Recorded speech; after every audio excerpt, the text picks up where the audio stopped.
plusieurs années, la commune de La Capelle-les-Boulognes fait peau neuve. Ça et là, des travaux sont en cours. Ils visent à redynamiser le centre-bourg. Maison des services, aménagement de la voirie, sécurisation de l'école. Pour cette commune de 1600 habitants, de tels chantiers n'étaient pas réalisables sans des aides.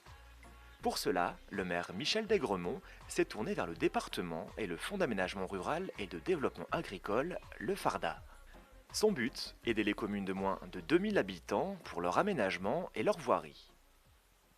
Le Farda, c'est véritablement un très grand projet ici sur la Capelle, puisque c'est un projet, je dirais quasiment de redynamisation d'un centre-bourg, puisque nous sommes ici sur un projet qui se situe sur une rue qui est traversante. Elle n'aurait pu être que traversante, cette route. Le maire a choisi, avec notamment l'aide aussi de l'ingénierie du conseil départemental, eh bien d'en faire véritablement une route qui distribue l'ensemble des services. Alors on le voit, il y a beaucoup de magasins qui sont sur cette route, beaucoup de commerces qui sont très vivaces. Et il manquait finalement un lieu où on peut accueillir tranquillement, dans les meilleures conditions possibles, l'ensemble des services à la population. C'est dans l'ancien presbytère que la future maison des services prend forme. Dedans, on y trouvera de nombreux services à la population, comme l'explique le maire de la commune.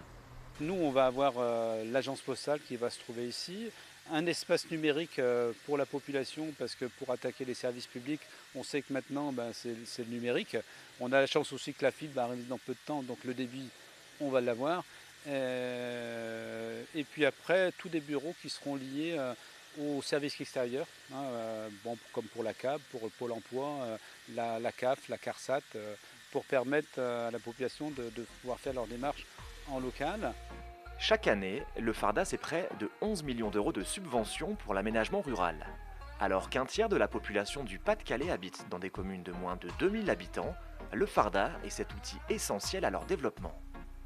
Donc on contribue d'une certaine façon à aider les communes à vivre, parce que bon, le désert, malheureusement, dans les communes rurales, il est en partie présent et c'est un risque. Et donc nous, notre objectif, c'est au contraire, grâce à des aides financières, d'aider les communes à monter des projets et à permettre à ces communes et à leurs habitants, surtout bien sûr, de vivre. Et ça, c'est notre objectif numéro un, c'est d'être proche des habitants et surtout qu'ils se sentent bien à vivre dans leur commune ou dans le Pas-de-Calais.